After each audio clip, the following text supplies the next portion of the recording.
पानीको सुरुवात गरिदिने हो। मैले भने तपाईँ हमारा ध्यान पृथ्वीनारायण शाह राजा आऊ देश बचाऊ होइन, राजाले आउँदिन भन्न पाइन, राजा ल्याउने हो। अब राजा ल्याउने हो। 2007 सालमा एकताली राजा कमजोर भए, देशले कोशी गुमाए। 2015 सालमा फेरि एकपटक राजा कमजोर भए, देशले गण्डकी गुमाए। 2046 सालमा राजा फेरि एकताली कमजोर भए, देशले महाकाली गुमाए।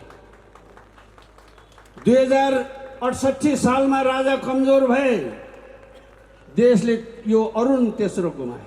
हिन्दू धर्मको कुनै भागमा कहीँ कतै यो संविधानले देशलाई यसरी बाँडेको छ। यो नेवार, यो क्षेत्री, यो बाहुन, यो लिम्बू, यो नागचुच्चे, यो नागथेप्चे, यो दलित, यो पूर्वीय, यो पश्चिमा भनेर प्राथमिक कक्षा पनि नपढेका मान्छेहरूले लेखेको बनाएको संविधानबाट हामीहरू शासित भइराखेका छौँ। यस्तो संविधान एक दिन पनि थप राख्नु भनेको बाँकी देश र दुनियाँको अगाडि बेइज्जती हुनु हो। मलघाटोटे बिउ मात्रै भन्नु। यो कतिले टिकटक पनि बनाएका छन् मेरो यो कुरालाई। मैले त्यसै भने होइन, जिस्काउन भने होइन। देशमा हेर्नुहोस्, विश्वले मानेको अकस्मात यहाँ चाहिँ नि राजनीति लागेर पुलिससँग झन्डै झडप भएको 2 घण्टाको अवधिभित्र हमारा ध्यान पृथ्वीनारायण शाह साथसाथै माला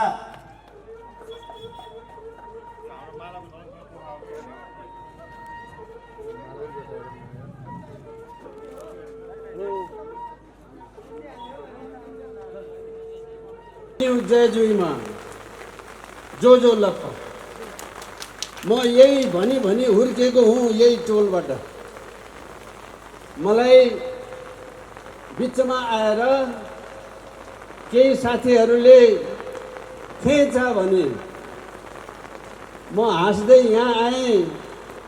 यो पाटन त हाम्रो देश हो, त खेचा बाहिरबाट आएको मान्छे। यो संविधानले देशलाई यसरी बाँडेको छ। यो नेवार, यो क्षेत्री, यो बाहुन, यो लिम्बू, यो नागचुच्चे, यो नागथेप्चे, यो दलित, यो पूर्वीय, यो पश्चिमा भनेर देशलाई बाँडेको छ। त्यसकारण यो संविधान फ्याँक्नुपर्छ भन्ने हाम्रो भनाइ। संविधान भनेको सबैलाई एक गराउने कुरा हुनुपर्छ। संविधानले दाजुभाइ जनता तोडेको छ, बनाएको जोडेको छैन। म आज संविधान बिहान पढ्दै थिएँ। यो संविधानको 10 ठाउँमा दलित दलित दलित भनेर उल्लेख गरेको छ। यो न मान्छे कु मान्छे पनि कोही दलित र नदलित हुन्छ र? उही जमानामा दलित भन्ने कुरा मासिसकेको कोही बेकुबले बदमासले पो तलमाथि गरेको हो। राष्ट्रले, संविधानले कसैलाई ठुलो कसैलाई सानो गरिदिएपछि देशमा शान्ति हुँदैन। आज यो देशमा यो गति हुनुको मूल कारण स्वयं देशभित्रको एक थरी जनता पूजा गर्नुपर्ने, अर्को थरी जनता पशु शराब बनाएपछि कसरी देश बनाउने होला? यो संविधान त्यसकारण खारेज गर्नुपर्छ। यो नेपालीले बनाएको संविधान होइन, यो विदेशीले नेपाल भाँड्न बनाएको संविधान।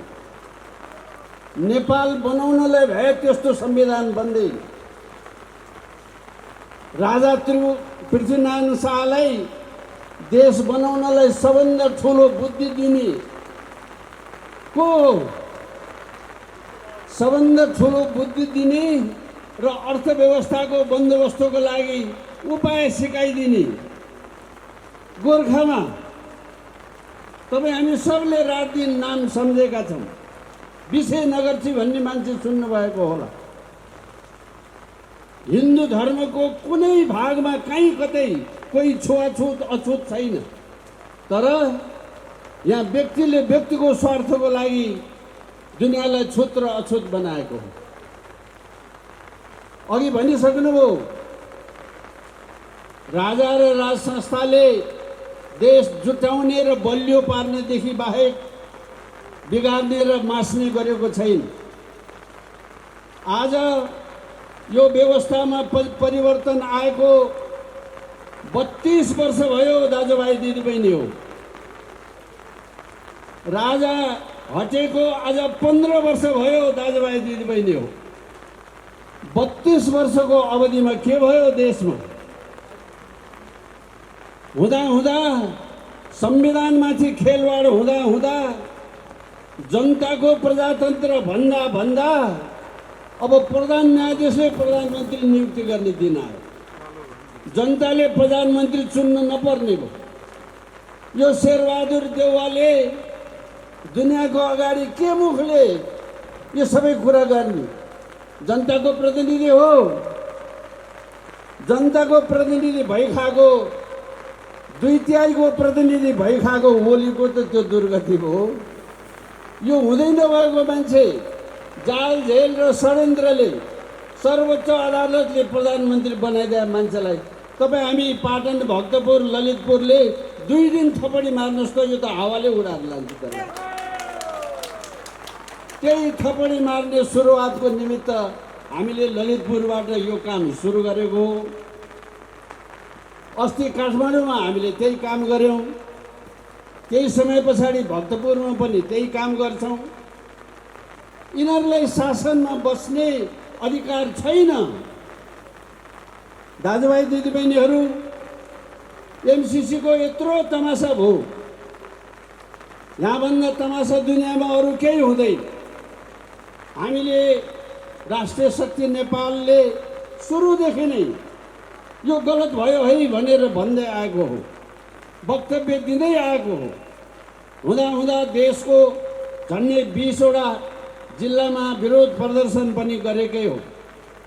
अन्तमा आएर यो सरकारले के गर्यो भन्दा आजभन्दा 4 वर्ष अघि आजकै प्रधानमन्त्री भएको बेला आजकै त्यो के हो न्यायमन्त्री हो कि के छ त्यति बेला परराष्ट्र मन्त्री भएको मान्छेले अमेरिकामा गएर आफैले सही गरेर आएको यो एमसीसीको सम्झौता आज 4 वर्ष पछाडि देशका दुनियाँका जनताले यसबारे प्रश्न उठाउन थालेपछि होइन यो त हामीले बुझेनौँ, अमेरिकाले यो भने के हो भनेर बुझाइदिनु पर्यो भनेर चिठी पो लेखेछ बेइमानले। हेर्नु आफूले 4 वर्ष अगाडि के हेरेर सही गरेर आयो, अर्कोले सही गरे हो, अर्कोले गर्न गएको हो, यही मन्त्रीले गरेको सही आफै 4 वर्ष अगाडि गएर सही गरेर आयो। अहिले यो के भने बुझेन पो भन्छ यो बेइमान। बुझ्दै नबुझी देश बेचेर आएछ बेइमानले। यस्तो यस्तो बेइमानहरूको फेला पर्यो देश। एउटा लाज हुनेको पनि एउटा सीमा हुन्छ नि। सीमै नभएको यहाँभन्दा बढ्ता घृणा योग्य तुच्छ अर्को कुरा हुन सक्दैन। यो प्रधानमन्त्रीको त के कुरा गरौँ? 72 वटा मन्त्री बनाउने पनि यही थिए। अस्ति संसद किन्ने प्रथा सुरु गरेर संसद किनबेच गर्ने पनि यही थिए। अहिले 4 जनाले पनि त चल्दो रहेछ देश। 4 जनाले चल्ने देश आज 60 दिनभन्दा बढ्ता नागिसक्यो। देशमा मन्त्रीमण्डल छैन। कोभिडले जनता मरेर यो गति छ। एउटा फुच्चे राज्य मन्त्री छ, कामको हैसियत पुग्दैन।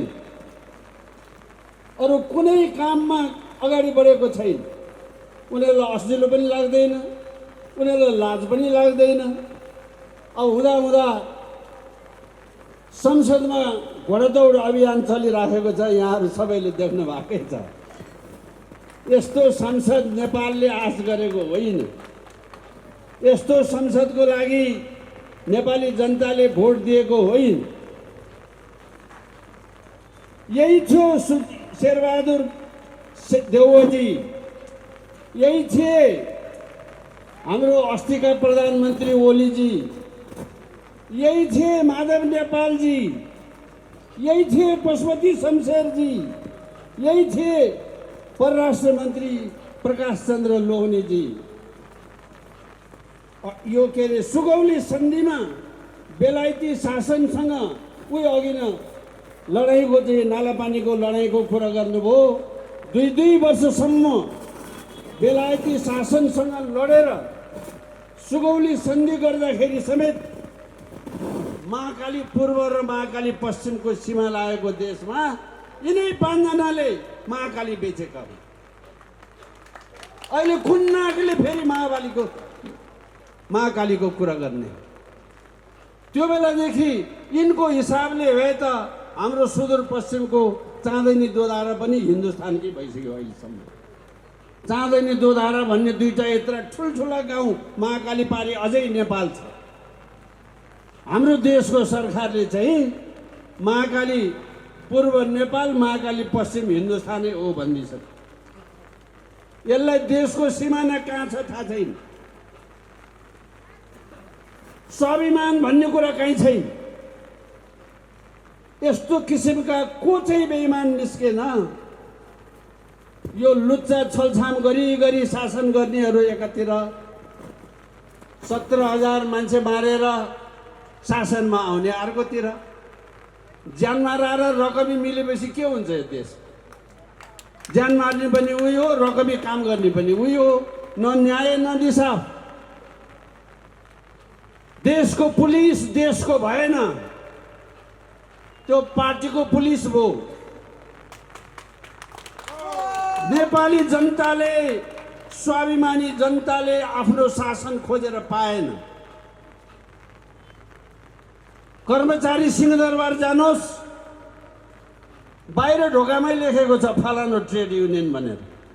ती देशका कर्मचारी हुन् कि कुनै पार्टीका ट्रेड युनियनका कर्मचारी हुन्?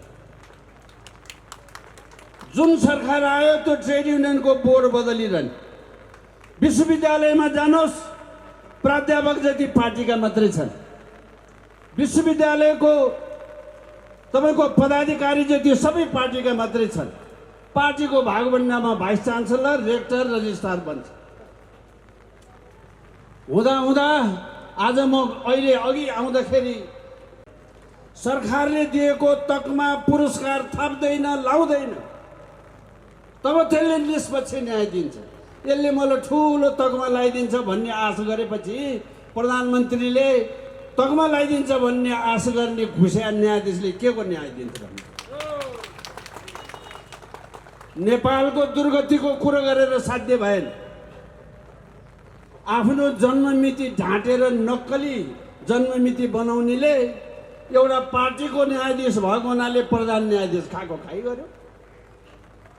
ऊ नक्कली भए पनि उसलाई कारबाही, उसले त अर्कोलाई कारबाही गर्ने, उसलाई कारबाही गर्ने को? न्यायाधीश नक्कली, न्यायाधीश पार्टीको, पुलिस नक्कली, पुलिस पार्टीको, विश्वविद्यालयको प्राध्यापक पार्टीको। हुँदा मैले सधैँ भन्ने गरेको छु, आजभोलि डाक्टर पार्टीको, बिरामी पार्टीको।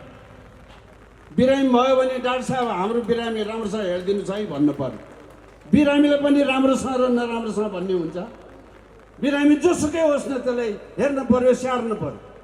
मेरो बिरामी भए राम्रोसँग हेरिदिने, अर्को पार्टीको मान्छे बिरामी भए त्यसलाई नहेरिदिए पनि हुने। यो अन्यायपूर्ण, यो देश हुँदैन। यस्तो पागलखाना भयो यो देश। यो किन भयो त भन्नुहुन्छ भने राजा कमजोर भएको हुनाले यस्तो हुन्छ। राजा नभएपछि यस्तो हुन्छ। तपाईहरुलाई मैले दोहोऱ्याइरहने कुरा मात्रै होला। जब जब देशमा राजाले दुःख पाएका छन्, राजा पछि परेका छन्, देशले ठुल्ठुलो कुरा गुमाएको छ। दाजुभाइ दिदीबहिनी, 2007 सालमा एकताली राजा कमजोर भए, देशले कोशी गुमायो। 2015 सालमा फेरि एकपटक राजा कमजोर भए, देशले गण्डकी गुमायो। 2046 सालमा राजा फेरि एकताली कमजोर भए, देशले महाकाली गुमायो। 2068 सालमा राजा कमजोर भए, देशले यो अरुण तेस्रो गुमायो। आफ्नो पैसाले ऋण गरेर विदेशी वर्ल्ड ब्याङ्कसँग एसियन डेभलपमेन्ट ब्याङ्कसँग ऋण गरेर अरुण तेस्रो बनाउँछु भन्दा अर्कोले बनाउन पाउँदैन, भोलि पर्सि हामी आएपछि मात्रै बनाउनु पर्छ, तिमीले पैसा दिन पाउनौ भनेर वर्ल्ड ब्याङ्कलाई र एसियन डेभलपमेन्ट ब्याङ्कलाई चिठी लेख्ने यही माधव नेपाल होइन भने त्यो माधव नेपालले अहिले ठुलो कुरा गर्ने, चाहे माधव नेपालको कुरा गर्नुहोस्, चाहे ओलीका कुरा गर्नुहोस्, चाहे शेरबहादुरका कुरा गर्नुहोस्, चाहे जानमाराहरूको कुरा गर्नुहोस्, कसको कुरा गरेपछि भर गर्ने हो यो देशले? यी कोही देशका लागि भरोसाका व्यक्ति भएन। जाल झेल षड्यन्त्र धोखा बेइमानी जान मार्ने हुँदा हुँदा झुट र फरेबको खेती गर्ने देशको संविधान आज जुन दुर्गतिमा छ त्यो अरूको जनताले गरे होइन, स्वयं सरकार नै संविधान मिच्ने काममा उद्धत छ। संविधानमा लेखेको र भनेको कुरा केही पनि पालन गर्दैन, ऊ आफै गर्दैन, उसको अनुकूलको लागि संविधान जति मिचे पनि हुन्छ। अब यो जनताले नचाहेको देशको समस्या देशमा छ, समाधान खोज्नलाई दिल्ली गएर ल्याएको समस्याको समाधान त्यो दिल्ली सम्झौतामा समेत पनि राजा फ्याँक्ने कहीँ कतै उल्लेख भएको भनेको छैन। दिल्ली सम्झौतामा पनि संघीयता लागू गर्ने कहीँ पनि भनेको छैन। त्यो कहीँ पनि नभएको कुरा नेपालीहरू सुतेको बेला रातारात झेल गरेर यो संसदमा हिजो बेलुकी सुतेका नेपालीले अत्तोपत्तै नपाइकन भोलि बिहान देशमा राजा हटिसकेको, संहिता आइसकेको, धर्म बाँचिसकेको अवस्था देख्नु पर्यो। नेपालको संविधानमा तपाईँहरूले हेर्नुभयो भने लेखेको छ, स्पष्टीकरण भने के भनेको छ भने धर्मनिरपेक्ष भन्नाले आफ्नो आफ्नो धर्म मान्ने छुट भनेको छ। कस्तो यो 3 क्लास पनि नपढेको बेइमान बौलाहरू होला। निरपेक्ष भने जे पनि गर्न पाइने छुट भने हो। आफ्नो संविधानमै यस्तो नपढेका, प्राथमिक कक्षा पनि नपढेका मान्छेहरूले लेखेको बनाएको संविधानबाट हामीहरू शासित भइराखेका छौँ। यस्तो संविधान एक दिन पनि थप राख्नु भनेको बाँकी देश र दुनियाँको अगाडि बेइज्जती हुनु हो। यो राख्नु हुँदैन। यो संविधान फ्याँक्नै पर्छ। यो संविधान नफ्याँकेसम्म देश बन्दैन दाजुभाइ दिदीबहिनी। अब पृथ्वीनारायण शाहको पालादेखि नै हेर्दै ल्याउने हो भने मगर फौज नभए यो देश बन्दैन थियो। आज मगरहरूले चित्त दुखाइरहेको छ, हामी त जनजाति भनेर। भाइ देश बनाउने मान्छे कहीँ जनजाति हुन्छ? देशै उसले बनाएको। गुरुङहरूले चित्त दुखाइरहेको छ, गुरुङ फौज नभएको भए यो देश बन्दैन थियो। उतातिर लिम्बूहरूसँग सल्लाह र सहमति नभएको भए यो देश बन्दैन थियो। थारूहरूले भूमिपुत्रको काम गरेर यो भूमिलाई ऊर्जाशील देशभरि नबनाएको भए यो देश बन्दैन थियो। नेवारले यत्रो सांस्कृतिक धरोहर सिर्जना नगरे भए यो देश बन्दैन थियो। देश भन्ने कुरा एउटाले सीमा जोडेर मात्रै, एउटाले खुकुरीली भरेर लडाइँ गरेर मात्रै बनाउने चिज होइन। यो सबैको सामूहिक प्रयत्नले बन्ने चिज हो देश भने हो। त्यही चिज टुक्राउनुको निमित्त आज विदेशी दलालहरू लागेका छन्, जो यो टुक्राउने बित्तिकै देश रहँदैन साथी। हामीले देश जान लाग्यो, देश खतरा भयो, देश बाँचिन लाग्यो भने त्यस कारणले यो देशको संरक्षणका निमित्त हामी तपाईले यो कुरालाई ध्यान पुर्याएनौँ भने नेवारहरूको एउटा चलन छ। मैले पहिले भाषणमा पनि भन्ने गरेको छु, जेसुकै भए पनि मल मात्रै भनिरहने। यो मल भन्दै सत्यानाश भइसक्यो बाबा। अब तपाईँहरूले मल भन्नु हुँदैन भन्ने मेरो भनाइ। मल गाटोटे बिउ मात्रै भन्ने। यो कतिले टिकटक पनि बनाएका छन् मेरो यो कुरालाई। मैले त्यसै भने होइन, जिस्काउन भने होइन।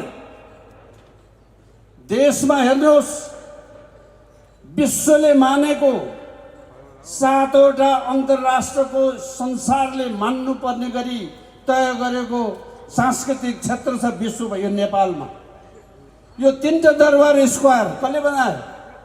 आज विश्वभरि धाक लाउने बेलामा 3टा दरबार स्क्वायरको धाक लाउने, अनि नेवार पछि पर्ने यो हुँदैन। पशुपतिनाथ पनि हो, सगरमाथा पनि हो, लुम्बिनी पनि हो, तर यो 3टा दरबार क्षेत्र पनि हो। यो दरबार क्षेत्रमा यो जति पनि यो मर्मत समार र यो घरहरूको उचाइको र घरहरूको डिजाइन छ, तपाईँहरूको जानकारीको लागि भनौँ, सार्क सम्मेलनको पहिलो बन्दोबस्तमा संस्कृति मन्त्री भएको मै हुँ। मैले नै बनाएको, कुन कुन घर होचो पार्नु पर्छ, कुन कुन घरमा झाल फेर्नु पर्छ, कुन कुन घरको ऐना झिक्नुपर्छ, त्यो मैले गरे हो यो काम। त्यसो भएर आज यो ठाउँ विश्वको सम्पदा सूचीमा कायम छ।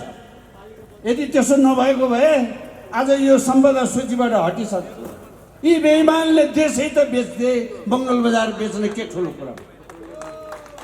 मङ्गल बजारवासीलाई थाहा छैन मेरो इज्जतमा कहाँ लुटिराखेको छ भने। आफ्नो इज्जतमाथि तलमाथि भएको कुरा स्वयं मङ्गल बजारको मान्छेलाई थाहा छैन। यस्तो यस्तो जो एउटा छ अहिले जस्तो एमसीसी थाहा नपाए जस्तो। एमसीसी भने के छोटकरीमा यति बुझ्नुहोस्, एमसीसी भनेको देशको संविधानभन्दा माथि जो हामी मान्दैनौँ। एमसीसी भनेको नेपालको कानुन नलाग्ने जो हामी मान्दैनौँ। विदेशको सहयोग नलिने भने होइन, विदेशको सहयोग लिन्छ, तर विदेशको सहयोग नेपालभन्दा ठुलो बनाएर हुँदैन। एमसीसीका अरू मूलभूत कुरा थुप्रै छन्, यहाँ यत्रो विधि व्याख्या भइसकेका छ, त्यो म दोहोऱ्याएर गरिरहनु परेन। तर आज यो आम नेपाली जनताले यो चेतनाको स्तरले हामी एउटा टुङ्गोमा पुग्यौँ, राष्ट्रिय शक्ति नेपाल, कि यो देशमा संवैधानिक राज संस्था कायम भएन भने, सनातन पहिचान सहितको हिन्दू धर्म कायम भएन भने र यो संहिता खारेज भएन भने यो देश रहँदैन। त्यसकारण राष्ट्रिय शक्ति नेपालको काम यो 3टा कुराको लागि छ। जुन पार्टीमा लागे भए पनि लाग्नुहोस्, भोलि गएर जुन पार्टीमा लाग्न मन लाग्छ त्यहाँ लाग्नुहोस्, तर देश रहेन पार्टीको अर्थ हुन्छ। देश जोगाउँ, देश बचाउँ, पार्टी आफ्नो खुसी गर्नुहोस्, हामीलाई केही चाहिएन, मेरो पार्टीलाई भोट दिनुहोस्, मलाई जिताएर पठाउनुहोस् भन्न हामी आएको होइन। दाजु भाइ तथा दिदीबहिनीहरू, तपाईहरूलाई मैले अनुरोध गर्नु पर्दाखेरि म यति मात्रै भनौँ, देशले अब आन्दोलन छेडिसकेको छ। बुझ्ने साथीहरूले अघि पाइला चालिसक्नु भएको छ। अब एकपटक फेरि सबैले जुरुक्क उठौँ, सबैले एक प्रयत्न फेरि गरौँ, यो देशमा शान्ति सुरक्षा कायम गरौँ, विदेशीको गिद्धे दृष्टि हामी माथि पर्न नदेऊ। हाम्रो यहाँको तौर तरिकाले, चेतनाको स्तरले, शिक्षाको स्तरले, छिमेकीको स्थितिले, हाम्रो उद्योग व्यवसायको प्रबन्धको कारणले, हरेक हिसाबले प्रत्येक चुनावमा देख्नुभयो होला, एक छाक खानाले, मासु चिउराले, एक ट्रक रक्सीले भोट लिने दिने गर्ने ठाउँमा देशको जनताको हित कहिले हुन्छ? भोट दिने बेलामा डाकालाई भोट दिने बाध्यता कि रक्सी खाएर देऊ, कि 5 रुपियाँ दाममा देऊ, किनभने मारिदिन्छु दिन्छस् कि दिन्नस् भनेर डराएर देऊ। जे गरे पनि आफ्नो हातमा नहुने भएपछि त्यस्तो देशमा अब के हुन्छ? देशभरि साधु सन्तलाई लखटेर हुन्छ कि, हाम्रो कला संस्कृतिलाई मासेर हुन्छ कि? हाम्रो कला संस्कृतिको गद्दारी त कस्तो छ भने हेर्नुहोस्, काठमाडौँको गद्दी बैठक, काठमाडौँको 9 तले दरबार, काठमाडौँको चाहिँ नि यो दरबार स्कुल, त्यो बनाउन कोही विदेशी आएको थियो कुनै दिन। अस्ति भैँचालो आयो भत्क्यो, अब कतारो थापेर हिँडेको छ 10तिर। ऊ यहाँ हिरण्यवर्ण महाविहारमा एउटा विदेशी पस्न लागिहालेछ यो बनाउनलाई। यो त हामीलाई लाज हुने कुरा हो। ललितपुरवासीले नै गर्नुपर्छ। यहाँ विभिन्न साथीहरूले यहाँ एउटा ऊ गर्नुभएको छ, अहिले आह्वान पनि गर्नुभएको छ। हाम्रा पिता पुर्खाले खाइ नखाइ बनाएको सम्पदा आज भैँचालोले अलिकति हल्लाउँदा वा बिगार्दा या फेरि बनाउनु पर्दा विदेशीसँग कतारो थाप्न जानुपर्ने भएपछि हामी नेपाली हुनुको अर्थ के भयो? यो बेइज्जती हुन्छ, यो लाज हुन्छ। ठाउँ ठाउँमा गुठी मासेर बसिसक्नु छैन, गुरु सन्यासी बस्ने ठाउँै छैन। यहाँभित्रका गुठीहरूको सत्यानाश भएको हामी तपाईँ सबैले देखेकै छौँ। अब त्यति बेलाको गुठीको हालत कुरा गरेर साध्य छैन। आज कुनै पनि हाम्रा सांस्कृतिक मूल्य मान्यताको गुठी बर्बाद भएर बेच्नेले बेचेर खाएर अनि सरकारसँग भिक्षा माग्नुपर्ने, सरकारले विदेशीसँग भिक्षा माग्नुपर्ने, यस्तो अवस्था भयो। म तपाईहरुसँग अब लामो समय लिन चाहन्न। यहाँ उपस्थित हुनुभएका सबै पत्रकार बन्धुहरू, विशेष गरी एभेन्यूज टेलिभिजन, मिथिला टेलिभिजन यो पनि आउनु भएको छ क्यारे, अरू टेलिभिजनका साथीहरू सबै, मैले यहाँ अहिले त्योमा नाम देखिनँ, के छुट भएको छ भने माफ गर्नु होला। मैले त माउन्टेन पनि आउनु भएको जस्तो लागेको थियो। मैले चाहिँ नि उल्लेख गर्नुपर्ने केही नाम छुट्या छ भने म क्षमा पाऊँ। अब यहाँहरू सबैलाई यसको उचित रिपोर्टिङको निमित्त म धन्यवाद ज्ञापन गर्न चाहन्छु। यस्तो प्रतिकूल मौसममा पनि अहिले यहाँ हजारौं दाजुभाइ दिदीबहिनीहरू बसेर धैर्य राखेर सुनिदिनु भएकोमा म हार्दिक आभारी व्यक्त गर्न चाहन्छु। हामी यस्तो छोटो उसमा तपाईहरुलाई मैले नभनी सुख पाइनँ। आजको यो सभा चाहिँ नि उतापट्टि त्यो डबलीमा कार्यक्रम तय गरिएको थियो। अकस्मात यहाँ चाहिँ नि राजनीति लागेर पुलिससँग झन्डै झडप भएको 2 घण्टाको अवधिभित्र हाम्रो यहाँको समितिले हत्तरपत्त यहाँ सार्नु परेको अवस्था हो। त्यसैले यहाँ ठाउँ ठाउँमा बस्ने अवस्था, बस्ने मेज वा बन्दोबस्तमा अलिकति केही कमी भएको भए, गाह्रो साङ्ग्रो परेको भए यो यहाँको बन्दोबस्त गर्ने साथीहरूको तर्फबाट म तपाईहरुसँग क्षमा याचना गर्न चाहन्छु। हाम्रो कार्यक्रम उतापट्टि थियो त उतापट्टि चाहिँ नि त्यस्तै भयो। अब अहिले म लामो कुरा गर्न चाहन्न।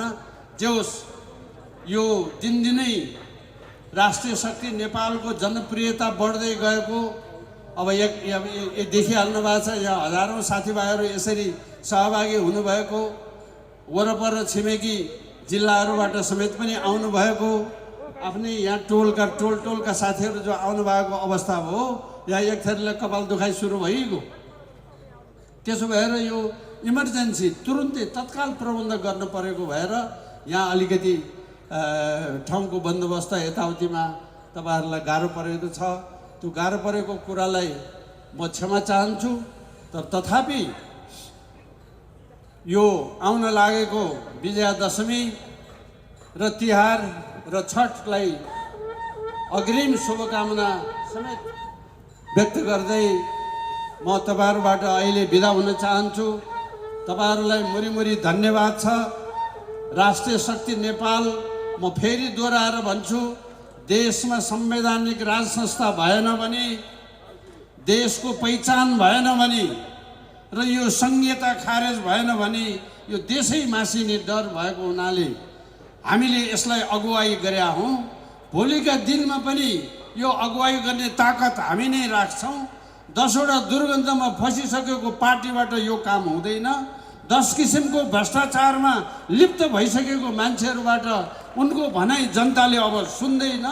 राजा आऊ देश बचाऊ होइन, राजाले आउँदिन भन्न पाइन, राजा ल्याउने हो। अब राजा ल्याउने हो।